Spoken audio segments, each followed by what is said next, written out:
સમગ્ર દેશ આજે અખંડ ભારતના નિર્માણ ઘડવૈયા સરદાર વલ્લભભાઈ પટેલની પુણ્યતિથિ નિમિત્તે યોજાયેલ રન ફોર યુનિટી દોડ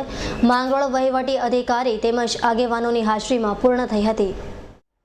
અખંડ ભારતના નિર્માણ ઘડવૈયા સરદાર વલ્લભભાઈ પટેલની પુણ્યતિથિ નિમિત્તે સમગ્ર ભારતભરમાં યોજાયેલ રન ફોર યુનિટી કાર્યક્રમ માંગરોળ ખાતે પણ યોજાયો હતો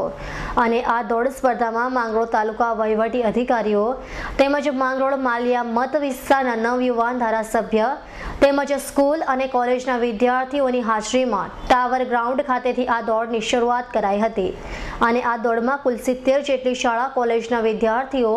તેમજ 6800 જેટલા સ્પર્ધકોએ ભાગ લીધો હતો અને આ દોડમાં રાજકીય અગ્રણીઓ તેમજ આગેવાનો પણ બહોળી સંખ્યામાં જોડાયા હતા અને આ દોડને પુનઃ માંગરોળ ટાવર ગ્રાઉન્ડ ખાતે પૂર્ણ કરાઈ હતી તેમજ સરદાર પટેલના જીવન જ્યોત્સવમાં અનેક પ્રસંગો વિદ્યાર્થીઓ દ્વારા મંચ પરથી બોલાયા હતા।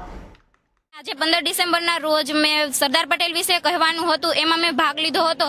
રન ફોર યુનિટી તેનું નામ છે અને જે આ સરકાર પ્રયત્નો કરે છે તેમાં અમને ખૂબ જ પ્રોત્સાહન મળે છે અને તેમને ખૂબ ખૂબ ધન્યવાદ। અને સરદાર પટેલ અખંડતા અને એકતા માટે ઘણા પ્રયત્નો કર્યા છે અને હું પણ તેનો સંદેશો પહોંચાડવા માંગુ છું અને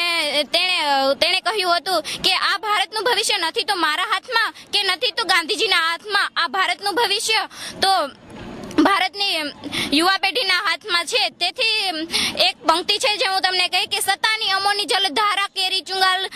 બહુદિન આ રક્તસયા જીવન નિર્વક્ત થયા બંધુત્વે સત્ય પ્રાણ નવરચના માગે જાગો જાગો ગુલામ આવી પહોંચ્યા મુકામ। અને તેમણે ઘણા કામ કર્યા હતા તેમાં તેમની એક પંક્તિ હતી કે સફળતા એક ચુનૌતી से स्वीकार करो, सफलता एक चुनौती है स्वीकार करो, लहरों से डरकर नैया पार नहीं होती, कोशिश करने वालों की हार नहीं होती। આજે 15મી ડિસેમ્બરના રોજ સરદાર વલ્લભભાઈ પટેલની પુણ્યતિથિ નિમિત્તે આજે રન ફોર યુનિટીનો કાર્યક્રમ યોજવામાં આવ્યો હતો 8:30 વાગ્યે, જેમાં માંગરોળ તાલુકાના બધા જ પ્રકારના વર્ગના લોકોએ એકત્રિત થઈ અને આમાં બહોળી સંખ્યામાં ભાગ લીધેલ છે। કેટલી સ્કૂલોએ આ રન ફોર યુનિટીની અંદર કાર્યક્રમમાં ભાગ લીધેલો હતો? 70 સ્કૂલોએ આ રન ફોર 70 જેવી સ્કૂલોએ ભાગ લીધેલો છે।